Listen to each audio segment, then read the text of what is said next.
vamos a leer la palabra del Señor que corresponde para el día de hoy. Estamos en el predicador de la montaña, así se llama esta serie, y ese es el sermón de la montaña, el sermón más importante de toda la historia humana, predicado por nuestro Señor Jesucristo, cuya profundidad yo creo que no vamos a extraerla hasta que estemos en la presencia de Dios en la eternidad futura. Vamos a disfrutar de entender más qué quiso decir el Señor. Los estudiosos pasan años y años, los eruditos, a lo largo de 20 siglos, excavando más y más en este maravilloso sermón del Señor, precioso como está diseñado. Y llegamos al final del capítulo 5. Debo hacer unas observaciones sobre eso, pero primero leamos el capítulo 5, verso 38 al verso 48. Y leemos la palabra y oramos, y quiero animarte a orar, de pedir de todo corazón, sinceramente, hasta donde más pueda alcanzar la profundidad de tu sinceridad, que el Señor te hable a tu corazón, y que este servidor imperfecto, incompetente siempre para algo tan glorioso como es predicar la Biblia, que no sea un obstáculo para ti, que tengas misericordia de este servidor y que sea más que tú estés en contacto con la palabra de Dios, y que juntos podamos ver lo que el Espíritu Santo quiere decirte hoy al final de este capítulo 5, que es el final del primer tercio del Sermón de la Montaña. Entonces leamos aquí, si me permiten, pongámonos de pie para mayor reverencia ante la palabra del Señor. Capítulo 5 de Mateo, verso 38 hasta el verso 48. Dice así el Señor: ustedes han oído que se dijo, ojo por ojo y diente por diente. Pero yo les digo, no resistan al que es malo, antes bien a cualquiera que te abofetee la mejilla derecha, vuélvele también la otra. Al que quiera ponerte pleito y quitarte la túnica, déjale también la capa. Y cualquiera que te obligue a ir 1 kilómetro, ve con él 2. Al que te pida, dale. Y al que desee pedirte prestado, no le vuelvas la espalda. Ustedes han oído que se dijo, amarás a tu prójimo y odiarás a tu enemigo. Pero yo les digo, amen a sus enemigos y oren por los que los persiguen, para que ustedes sean hijos de su Padre que está en los cielos, porque Él hace salir su sol sobre malos y buenos, y llover sobre justos e injustos. Porque si ustedes aman a los que los aman, ¿qué recompensa tienen? ¿No hacen también lo mismo los recaudadores de impuestos? Y si saludan solamente a sus hermanos, ¿qué hacen más que otros? ¿No hacen también lo mismo los gentiles? Por tanto, sean ustedes perfectos, como su Padre Celestial es perfecto. Oremos. Señor, gracias por tu palabra. A veces llegamos a instancias de tu palabra donde nos sentimos profundamente incapacitados. Tu palabra tiene a veces promesas que nos entusiasman, consuelos que traen paz. A veces traen verdades que iluminan nuestra vida. Otras veces traen, como en este caso, profundas confrontaciones, y nos quedamos pensando y dando vueltas en la cabeza. ¿Qué quieres decir? ¿No es esto imposible? ¿No nos estás pidiendo algo que nosotros en nuestras fuerzas somos incapaces de hacer? ¿No estás de hecho exponiéndonos a ser aún más maltratados y más vulnerables ante el malo y ante el enemigo? Ayúdanos, por favor, a entender lo que tú nos quieres decir, y sobre todo, hacia dónde nos quieres llevar. ¿Cómo es esta carta de navegación del reino de Dios, que es el Sermón de la Montaña, que nos mueve a nuevos territorios, que nos hace ver tu presencia en nuestras vidas más grande y la fe que nos regalas más gloriosa? Te pedimos esto en el nombre de Jesús nuestro Señor. Amén. Bueno, tomen asiento, por favor.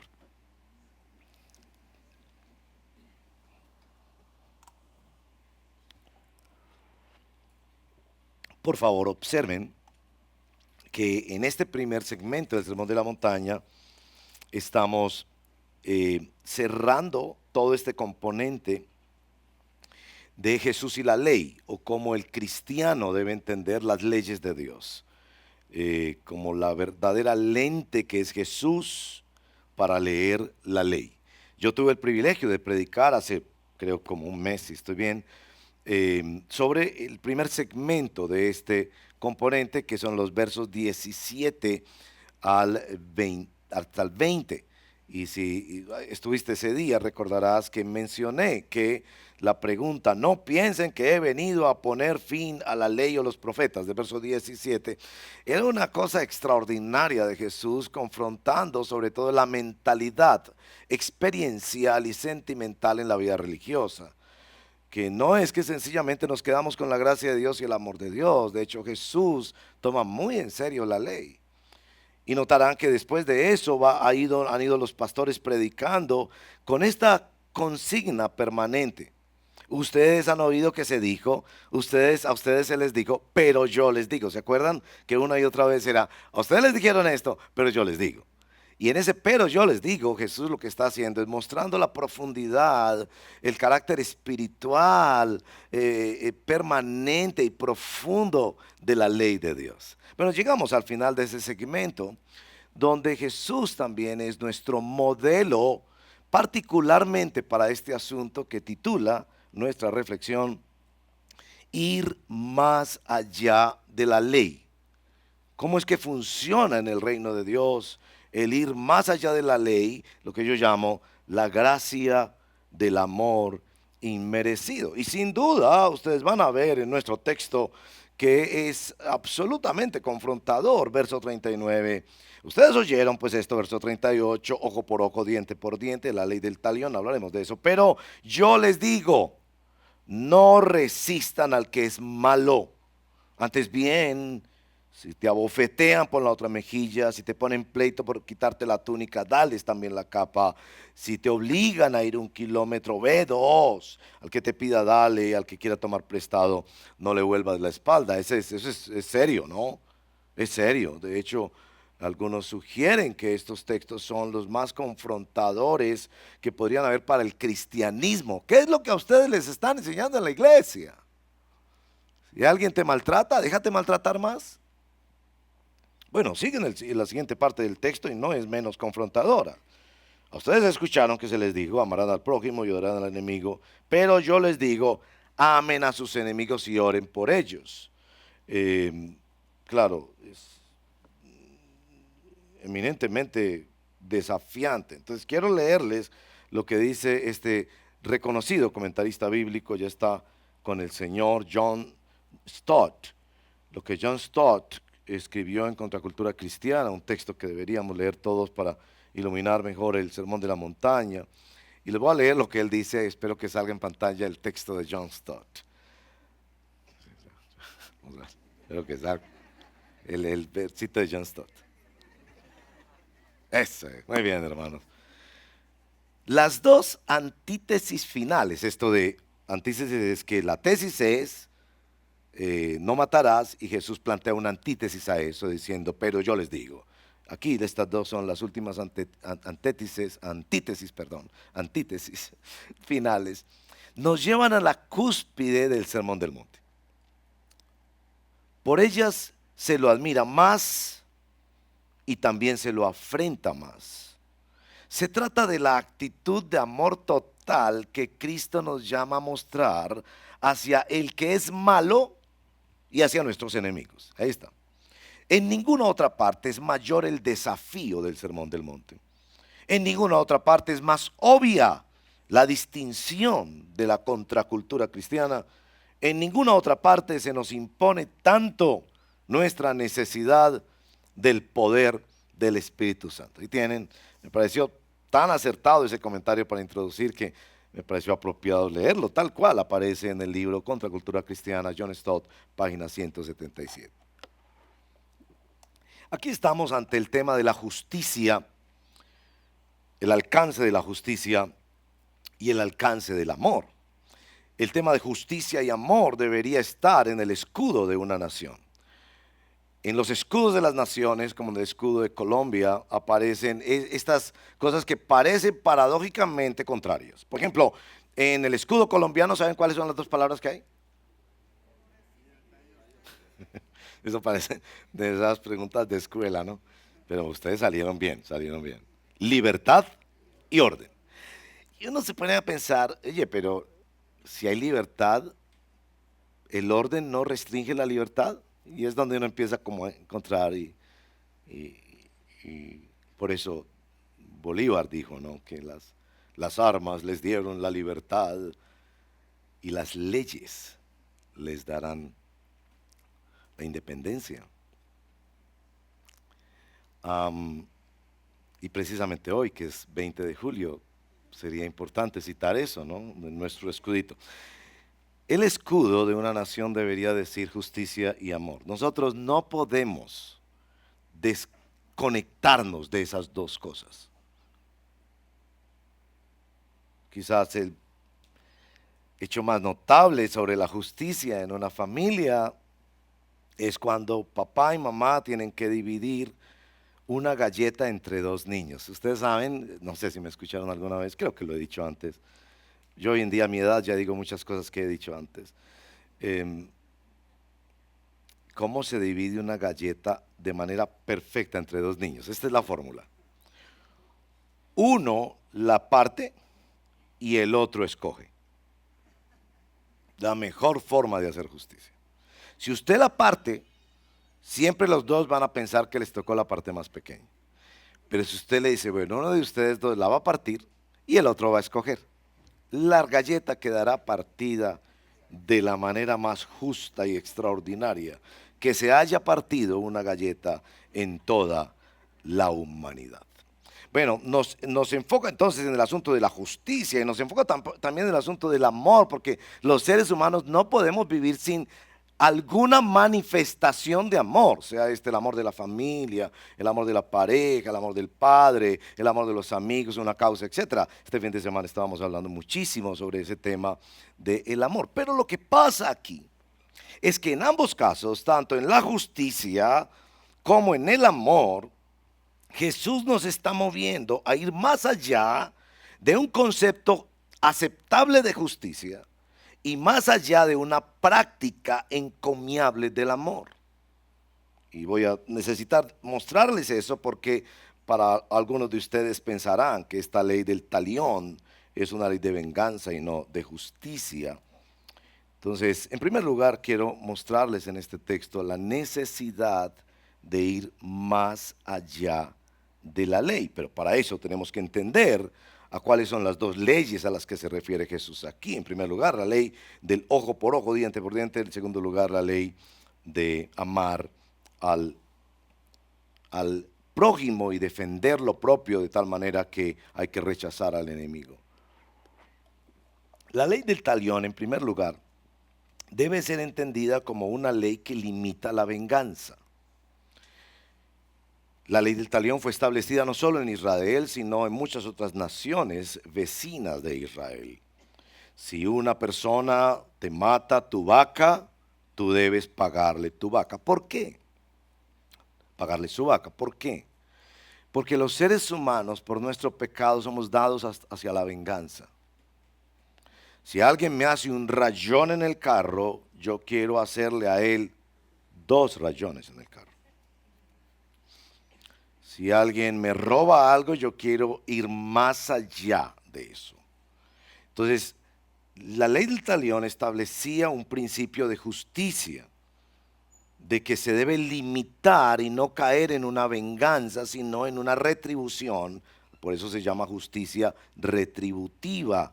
La persona debe pagar de acuerdo a su falta. Por supuesto, cuando no es una vaca, sino un asesinato, etcétera, se hace mucho más complejo el asunto. En el tema del amor es claro que el mandamiento está indicando proteger al cercano, amar al cercano, pero si una nación se levanta contra nuestra nación, ahí entraríamos a hablar de la defensa justa de los nuestros y por eso las interpretaciones, porque la frase odiar al enemigo no aparece en el Antiguo Testamento, pero sí que había naciones que los habían maltratado, entonces deberían tratarlos como ellos los tratan a su vez, de manera que se entendía como se ama al próximo, al que está cercano y necesitado, y eso es encomiable, a un niño que está sufriendo, a una viuda, a un huérfano, pero se rechaza a aquel que ya nos ha rechazado y nos ha considerado un enemigo y se le hace la guerra en caso de que sea necesario. Y así se entendía hasta el momento. Pero aquí él está mostrando los límites de esa forma de justicia y los límites de esa forma de amor, de manera que está proponiéndonos el Señor ir más allá de la ley. En primer término, ir más allá de la ley en el verso 39 es no resistir al malo. No resistir al malo. No darse por vencido ante el malo. No resistirlo no en el sentido de permitir que nos abuse, sino no resistirlo en el sentido de acompañarlo, en el sentido de buscar que él también sea cambiado. Es una justicia que ya no se detiene en la retribución justa, sino que ya va a procurar la restauración del otro. Noten, por ejemplo, los contextos que se proponen como ejemplos. Si alguien te abofetea, ponle la otra mejilla. Es decir, sigue en la relación con el otro, dándole la oportunidad al otro de que piense en lo que está haciendo. Recuerden, esto es absolutamente revolucionario. Los primeros que encontraron esto en las palabras de Jesús dijeron: Jesús, te estás volviendo loco. Si estás diciendo que quien me maltrata, yo le voy a decir, sígame maltratando, pero noten que lo que quiere es seguir en una relación. Al que quiere ponerte pleito por la túnica, y quizás está poniendo pleito porque él necesita algo más, dale más, no solo dale la túnica, dale la capa. Si alguno te obliga a ir, tu empleado y todo, ve con él 1 kilómetro más, ve 2. Si alguien te pide, dale. Miren que ya evoluciona un poco más a la necesidad del otro. Al que desee pedirte prestado, no le vuelvas la espalda. ¿Qué es lo que está haciendo Jesús aquí? Está pasando de justicia retributiva a justicia restaurativa. Lutero hace un comentario muy interesante en uno de sus libros sobre esto, y él dice que de ninguna manera está proponiendo ser un loco santo, y él describía al loco santo como el loco que lo pican las pulgas, y él no se atreve a interrumpirla ni a matar la pulga, porque él entiende que debe resistir el malo. No es a eso a lo que se refiere aquí. Se refiere a la oportunidad que yo tengo, aún en una situación de justicia, de ir más allá pensando en la restauración de la persona que está comportándose mal contra mí. Es pensar en el otro. Ir más allá de la ley es reconocer que la ley no fue dada para salvación ni para restauración del ser humano. Así que para la salvación y la restauración del ser humano, yo debo ir más allá de la ley. Por supuesto, es un desafío enorme para nosotros. Ese ir más allá, en el segundo texto, ustedes han oído: amarás al prójimo y odiarás al enemigo, pero yo les digo, amen a sus enemigos y oren por ellos. Es otra vez ir más allá de ese amor encomiable y procurar el bien inclusive de el enemigo. Yo les contaba la historia en otra ocasión del libro de Reyes, donde unas bandas armadas llegaron de Siria y el profeta logró, por un milagro de Dios, enceguecerlos, y ellos fueron capturados, y el rey decide hacerles un banquete, vestirlos, alimentarlos, ayudarlos a los que habían venido a atacarlos. Y el texto dice: después de eso, de ese sector, no regresaron más bandas a Israel. ¿Cómo es que aquí está proponiendo vencer, lo que dice el libro de Romanos, el mal con el bien. Por supuesto, esto es un desafío enorme para todos nosotros en nuestra vida cotidiana, porque quizás ese que aquí llaman el malo y ese que aquí llaman el enemigo, lo tenemos en casa. Quizás estás durmiendo con el enemigo, con el malo, el hijo malo, el esposo malo, la esposa mala, la suegra mala. O lo tienes en la empresa, compañero de trabajo malo, el jefe malo, que se porta como un enemigo. Entonces, aquí les explico básicamente que lo que está queriendo es llevarnos más allá de la ley. Pero claro, nos queda la pregunta, ¿cómo es que vamos más allá? Y regresamos al texto a preguntarnos cómo es que vamos más allá. En el verso 39, no resistir al que es malo implica no engancharse con él.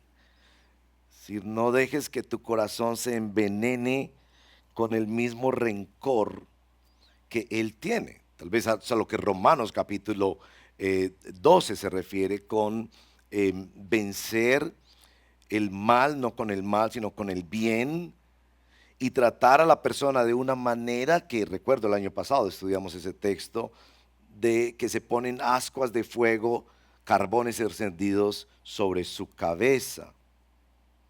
Particularmente nuestro texto está proponiendo acciones puntuales que ayuden al malo a pensar, que respondan a necesidades que tiene el malo, porque lo que Jesús está buscando es mostrarnos que hay que ir más allá de la ley y mostrar gracia, mostrar la gracia. Particularmente en el segundo segmento dice, amen a sus enemigos y oren por los que los persiguen. Quienes de ustedes tienen Biblias Reina Valera se darán cuenta que ese verso en particular agrega dos verbos más. Y es otra vez para que se informen, siempre está esta discusión de los traductores bíblicos, cuando hay fuentes de traducción más antiguas que no tienen, en este caso, hacer el bien y bendecir.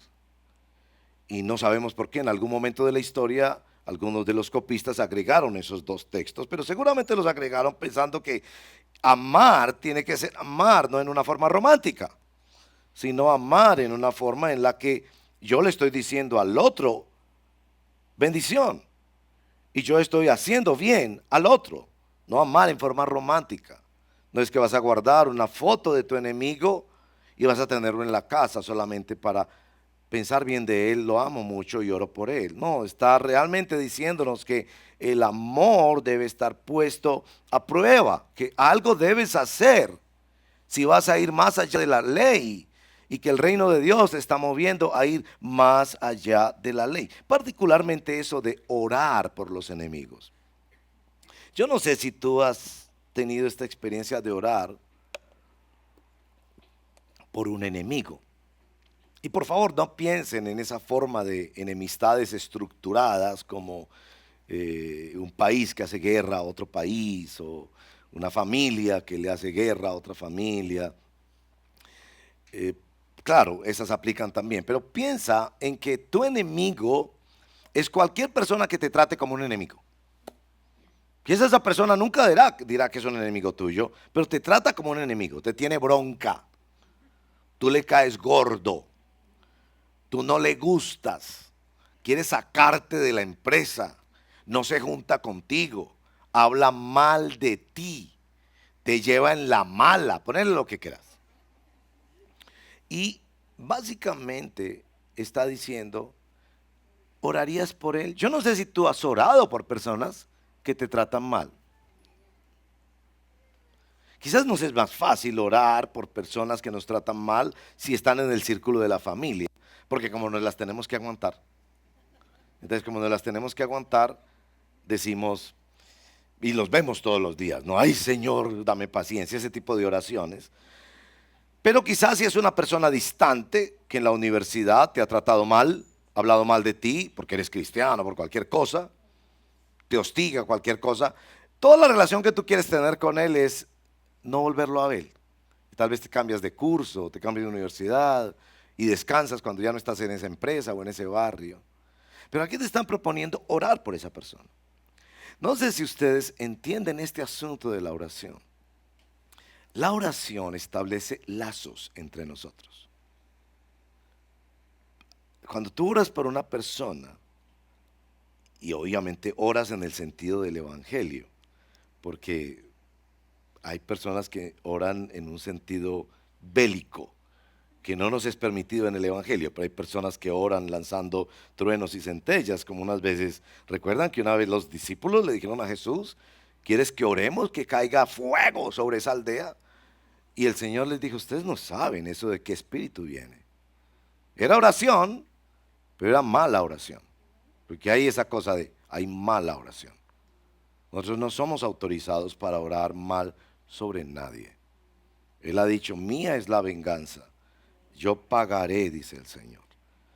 Así que por muy mal que te traten, tú no estás autorizado a orar por ese compañero de trabajo que mintió en el informe, que te hizo la perseguidora en la empresa, Señor, que le caiga fuego a su casa. No eres así.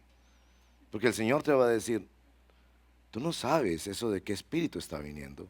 Eso viene del demonio, que vino para hurtar, matar y destruir. Yo he venido para que tengan vida. Entonces cuando tú oras por un enemigo y oras como se debe orar en el Evangelio, como se debe orar, tú creas un vínculo con él. No te desprendes de él. Y empiezas a mirarlo como lo mira Dios. Y ahí está la canción de Santiago, ¿no? Esta semana hablé con Santiago, el cantante, ¿no? Santiago Benavides, es un hermano, un amigo nuestro, muy querido. Y él tiene esa canción. ¿Cómo es la mirada de Jesús? Hacia el muchacho mal hablado, hacia la mujer mal vestida, hacia la prostituta, hacia el hombre de la calle. Cuando tú empiezas a orar por alguien, empiezas a mirarlo como mira Jesús, a pensar como lo ve Jesús, como una persona esclavizada en sus propios pensamientos, en sus dolores, en sus resentimientos, que probablemente te está tratando a ti así porque a él lo trataron así. Y es la forma en que él sabe desprenderse de alguien que no le gusta. Es la forma en la que sabe hacer relaciones interpersonales. Entonces aquí está ese asunto de que el Señor nos lleva a vivir el Evangelio más allá de la ley.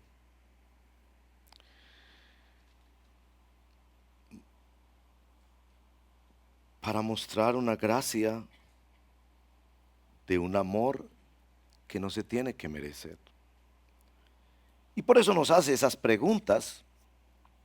Son estas preguntas retóricas las que deben atravesar nuestro corazón. Porque si ustedes aman a los que los aman, ¿qué recompensa tienen? Y esa palabra recompensa va a ser muy importante en los siguientes textos. Se repite hasta el cansancio.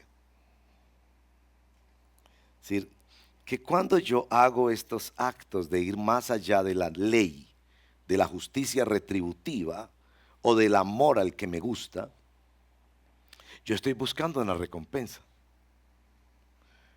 Y yo me pregunté mucho, ¿a qué recompensa se refiere? El Evangelio habla de recompensas. Y no debe darnos pena de hablar de recompensas. Para el que da a uno un vaso de agua, dice el Señor, no se quedará sin recompensa. Pero en este caso concreto, la recompensa es la intimidad con Dios.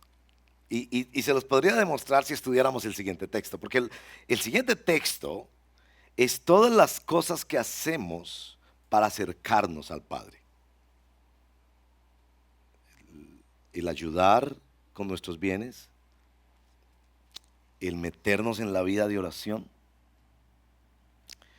el decirnos no, la abstinencia del ayuno para buscarlo a Él. Es decir, que en este texto la recompensa no es algo en esta tierra, sino una profundidad de relación con Dios, que sin duda nos va a dar deleites infinitos en la eternidad futura, pero que en esta tierra es ser como papá. Esto es tan bello porque el texto lo señala, ¿no? Verso 45, para que ustedes sean hijos de su Padre que está en los cielos. Ahí está. Verso 48, para que ustedes sean perfectos como su Padre celestial es perfecto. Y aquí hay que clarificar, no es que haciendo esto de ir más allá de la ley, se ganan el derecho a ser hijos de Dios. No, no, el verso 48 está estableciendo que ellos ya tienen a Dios como su Padre. Este texto es para discípulos de Jesús. Este texto no es para observadores. Recuerden que el sermón de la montaña es dirigido hacia discípulos de Jesús. Eres un discípulo de Jesús, ya eres hijo de Dios, ya puedes llamar a Dios tu Padre. Pero resulta que aunque seamos hijos de papá, a veces no nos parecemos a papá. Y es como por ahí que está diciendo, como si yo te dijera, tú eres antioqueño, pero hermano, parezca antioqueño, que los antioqueños no nos varamos y trabajamos y nos rebuscamos, ¿cierto? Ya eres antioqueño. No es que por ser perezoso dejas de ser antioqueño, pero es que todavía no te pareces como al antioqueño, ¿cierto? Ustedes ya son hijos, dice Jesús, pero hagan esto para que parezcan lo que son, para que parezcan hijos. Ustedes ya tienen a Dios como Padre, pero entonces sean como Él, que Él es perfecto. Este tema de la perfección en particular nos lleva a hacernos preguntas en el texto. ¿Qué significa para que sean ustedes perfectos como su Padre Celestial es perfecto? ¿El Señor piensa que en esta tierra podemos ser perfectos? ¿No nos ha dicho San Juan que si alguno dice que no tiene pecado es un mentiroso? ¿No nos ha dicho Pablo que en esta carne seguimos luchando y batallando permanentemente en esta santificación progresiva para que cada vez nos parezcamos más a Jesús, y que esa es la labor del Espíritu que nos violenta interiormente para que no nos quedemos conformados y que esa batalla seguirá hasta el último respiro en esta vida temporal antes de partir con el Señor? Que sí, como leíamos hoy, la santificación es real y vendrá un día la glorificación, pero esta santificación es permanentemente luchar contra el pecado. ¿Cómo es? Nos está proponiendo ser perfectos. Bueno, resulta que la palabra perfecto aquí es una palabra muy completa en el Nuevo Testamento y por fortuna tenemos líneas para entenderla adecuadamente. No se refiere a que seamos moralmente perfectos. Él sabe que lucharemos con nuestros pecados toda la vida y que quizás seremos capaces de tratar a un enemigo con bondad, pero a otro no. Y que todavía tendremos que arrepentirnos de que por tantas personas que nos ha tratado mal en la vida, nosotros quizás nunca hemos orado que Dios les bendiga, o nunca hemos hecho algo bueno por esa persona, más bien hemos querido alejarnos de esas personas a la carrera. Él sabe que somos bastante frágiles. Lo que está queriendo decir aquí es el Dios que tiene claramente trazado el camino, la dirección correcta. Como si yo dijera, mi esposa es perfecta para mí. No es ni que mi esposa sea perfecta, ni que nuestra relación sea perfecta, sino que yo estoy claramente orientado en entender que en los propósitos de Dios es la persona que Dios ha puesto para que yo camine con ella, para que le ayude cada día a crecer en Cristo, para que le sirva con amor, la persona que me va a ayudar también a mí en este ministerio del matrimonio. No estoy diciendo que la relación es perfecta. Tenemos cosas que perdonarnos todos los días. No estoy diciendo que ella es perfecta, ni mucho menos que yo soy perfecta, pero estoy diciendo que estoy orientado adecuadamente y he aceptado la voluntad de Dios y me he sometido a ese tema, decir, esta es la que Dios me dio, yo me voy a mantener ahí, Dios sabe por qué me la dio y sin duda cada día veo más y más por qué Dios me la dio con esas características, también con esos defectos. Y ella podrá decir lo mismo, que características y defectos se unen para decir, sí, es la voluntad buena, agradable y perfecta de Dios para mí. Son los hijos de Dios que se enrutan correctamente con respecto a Dios. Todavía el texto le deja a uno la sensación de, oye, no es posible. Siempre vamos a ser capaces de ir una milla más, de ofrecer la otra mejilla. Siempre vamos a ser capaces de tratar al malo con bondad y de amar no solo al que me gusta, sino aún aquel que me disgusta o que me ha tratado como un enemigo. Sin duda, este segmento de la palabra de Dios nos lleva a que veamos a Cristo, porque Cristo es el único que ha podido ir más allá de la ley. Como si te pusieran una tarea del colegio que para ti es imposible de resolver, pero te dijeran, en el colegio hay un muchacho o una muchacha que sí sabe responder bien esa tarea. Entonces tú acudes a él, oye, tú lograste desenredar este acertijo. ¿Cómo hacemos para ir más allá de justicia retributiva, de amor al prójimo? ¿Cómo haces tú para ir más allá? Sin duda, este texto lleva a una contemplación de Cristo. Porque, amigos, en este texto podemos decir con toda claridad que eso fue lo que hizo Dios. La historia de la redención que nos relata la Biblia desde su primera página hasta la última página muestra que Dios no sencillamente quería erradicar el mal o vengarse y establecer justicia. Que Dios tenía la clara intención de convertir al malo, de redimir a su enemigo. Que Cristo precisamente con nuestra vida ha hecho eso. Nosotros lo tratábamos mal, nos burlábamos de él, pensábamos que no existía, desobedecíamos sus mandamientos, no adorábamos su santo nombre. Y él, en lugar de pagarnos con rayos y centellas del cielo, nos traía bendiciones. Como Romanos señala, su bondad nos estaba hablando para traernos a él. ¿Cómo podemos ver la historia de nuestra vida como una historia de un Dios que no nos trató con justicia retributiva, sino con justicia restauradora? Que cuando lo injuriábamos y maltratábamos su santo nombre, cuando lo ignorábamos, lo que Él hacía era enviar bendiciones a nosotros, enviar personas, darnos más tiempo, más oxígeno, más oportunidades de pensar. ¿No es esa la historia tuya? Porque si tú no ves tu historia así, mi amigo, no has llegado todavía. Y puedes llegar hoy, puedes llegar hoy. Los que conocemos a Jesús, nos damos cuenta de que Él nos trató así. Es decir, que lo que Jesús está predicando aquí es lo que Él ha vivido con nosotros. Lo que Él nos está diciendo es, hagan ustedes lo que yo hice con ustedes. En un sentido, lo que Él está ayudando a sus discípulos a entender aquí es la cruz.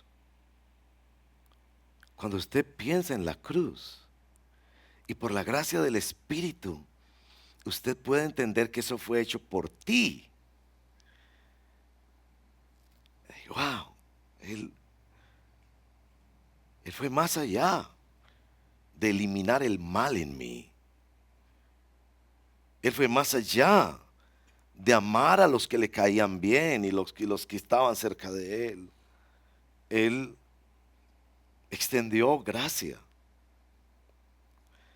Bueno, eso nos lleva a unas conclusiones sobre este tema. Primera conclusión. Creo que al terminar este segmento del Sermón de la Montaña, él está mostrando la fragilidad de la ley. La ley es buena, es espiritual, es dada por Dios, es inevitable, pero la ley no funciona para salvación como pensaban los judíos. La ley es fría. La ley no puede ni salvar ni restaurar a una persona. La segunda cosa que concluimos es que Dios nos amó más allá de esa justicia, trayendo otra justicia que es la gracia de Dios en Cristo Jesús. Él nos miró y no nos miró como los enemigos que merecíamos la retribución por nuestro pecado. Él pensó en redimirnos. Pero quizás lo más importante de este texto es que en este texto nuestro maestro nos deja así como humillados para enseñarnos a depender del poder de su amor. Porque sin duda uno dice, Señor, ¿cómo hago con este compañero de trabajo? Con este familiar que me la tiene montada. Y claro, tú y yo decimos, estoy cansado, no sino hablar mal de mí, ni me saludó en la reunión familiar. Ha inventado historias malas de mí, me ha hecho daño, no me pagó lo que le presté, por el contrario me devolvió injurias y mentiras. Y claro, uno se siente profundamente derrotado y Señor, y tú me dices que yo, sin duda nos lleva a depender del amor con el que nosotros fuimos amados, que no era amor humano. En otras palabras, de depender de quien derrama el amor, que es el Espíritu Santo. A esa instancia uno se siente absolutamente impotente e incapaz, a menos que uno vaya corriendo a pedir que Dios le dé poder.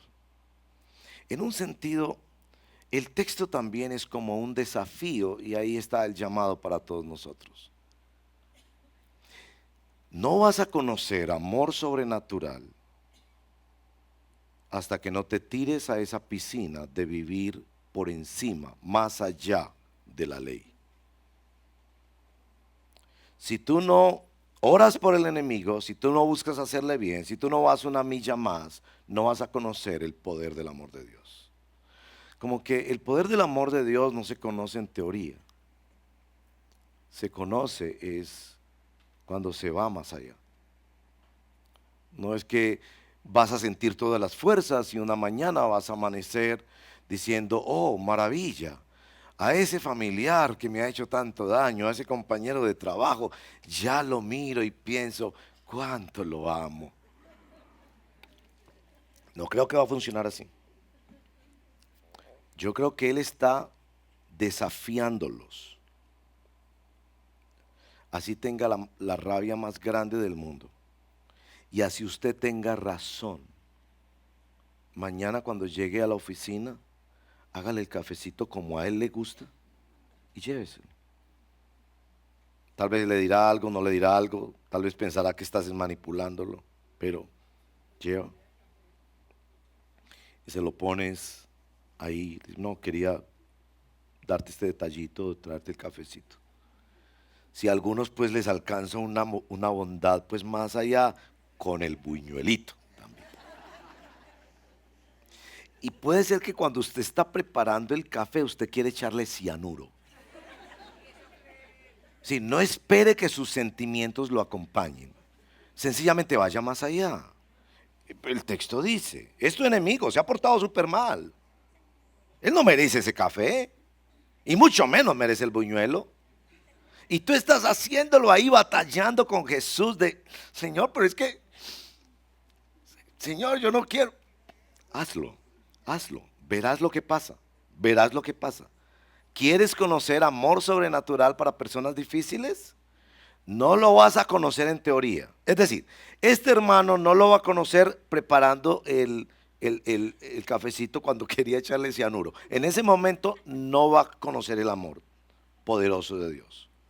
lo va a conocer es cuando ya le ha entregado el cafecito. Espere a ver qué pasa, no sé, puede ser que le tire el café en la cara, no sé. Va a conocer eso después. Por eso va a ser tan importante estudiar el capítulo 6, porque en el capítulo 6 vamos a aprender sobre la intimidad o la piedad del cristiano. ¿Cómo es que esos asuntos de meterse a orar con Dios, a ver qué cositas tengo y pueden servir para otra persona, a ver qué cosas tengo y debo abstenerme de ellas? ¿Cómo es eso de meterme con Dios, algo tan profundo y tan poderoso? Pero al final de este capítulo les dice, vas a conocerlo si te mueves más allá de la ley. La vida cristiana no es de la rutina de la ley. Diezmo, voy el domingo a la iglesia, no mato a nadie. No, la vida cristiana es de tremendos desafíos. Aquí en la iglesia lo hemos vivido muchas veces. Lo que están viviendo los hermanos hoy, que están llegando a una tribu, se demoran 24 horas llegando. No hablan el idioma de ellos. Allá no hay baños. Es decir, es incómodo. Tenían que buscar muchos fonditos para poder llegar allá. Algunos que ya han vivido esa experiencia quizás preparan el viaje con mucho gozo porque ya entienden esa dinámica. Pero los que van la primera vez hasta el último día de salir de viaje están diciendo, ay, yo no había me metido en esto. Yo por qué le dije a Panky que sí. Yo por qué me metí en esto. Pero siempre, sin falta, lo hemos visto por años. Los que con lágrimas sembraron, con regocijo segarán. Ellos llegan con una alegría, dejan hasta la ropa ya, llegan cansados, picados de mosquitos, algunos con malaria, enfermos, ya no tienen, se gastaron todos ahora, pero llegan felices. Esas dimensiones son dimensiones del poder sobrenatural de Dios. Que cuando te tiras a la piscina y tú pensabas que te ibas a ahogar, cuando ya estás allá, es que dices, wow, es que el cristianismo no se vive con base en una ley. El cristianismo se vive con base en un poder sobrenatural, que es el poder del Espíritu Santo, que derrama el amor de Dios. Y esa persona que yo le llevé el café y que quería echarle cianuro, se convirtió en mi mejor amigo, en un hermano en Cristo. Y después hacemos bromas. Y yo que te quería echar cianuro en ese café. Pero ahora veo las cosas que Dios hace. Porque eso, mi amigo, mi hermano, eso lo hace Dios. El cristianismo no es que haces cositas para que te vaya bien. El cristianismo es que tú te ves envuelto en el amor poderoso y transformador de Dios. Yo no digo que siempre nos van a tratar bien, puede ser que nos tiren el café en la cara, pero vas a recibir oleadas de gozo, de satisfacción, de ánimo, de bendición de Dios, porque obedeciste yendo más allá de la ley. Cristiano, ten mucho cuidado cuando tú vives tu cristianismo solo en el margen de la ley. Como Dios dice que hagamos eso, hagamos eso. Pero no vives las dimensiones de la sobrenaturalidad del amor de Dios. Jesús los está en este texto empujando, empujando. Ve más allá, ve más allá. ¿No estás cansado de tu oración rutinaria? Yo a veces me canso de eso. Con mi esposa nos acostamos, nos cogemos de la mano, vamos a orar. Señor, gracias por el día. Y todo es tan rutinario. Y no es que voy a dejar de orar, por favor, no voy a dejar de orar así, porque es rutinario, no, porque todavía debo orar, es la ley del reino, debo orar. Pues yo digo, Señor, danos algo fresco en esta relación, algo fresco en esta familia, algo fresco en esta iglesia, algo fresco en mi vida espiritual. Yo no quiero ser así como los judíos que le cumplían a Dios y le reclamaban a Dios. Eso no es la vida cristiana. La vida cristiana es ir más allá. Y Jesús se lo está poniendo aquí palpadito. ¿Tienes un enemigo? ¿Tienes alguien que te trata mal? Un vecino, a ver, piénsalo. Un vecino, un compañero de trabajo. A ver, ¿quién se te ocurre? ¿Algún amigo que fue un amigo y ahora te está tratando mal? ¿Una señora en la iglesia que no me cae bien? ¿Tienes algo? Y el Señor te dice, te estoy dando una oportunidad maravillosa. Te estoy dando la oportunidad de que refresques tu vida conmigo yendo más allá. Él no te saluda, mire que ahí está lo del saludo. Él no te saluda, salúdalo tú. Él no te sirve, sírvelo tú. Él no habla bien de ti, habla bien de él. ¿Te das cuenta de lo que él está haciendo? Él está terminando este segmento del Sermón de la Montaña diciéndole, amigos, el nombre del juego es ir más allá. Y él nos va a respaldar y nos va a sorprender, te lo digo, cuando vamos más allá. Él nos va a sorprender y Él te va a sorprender cuando tú vayas.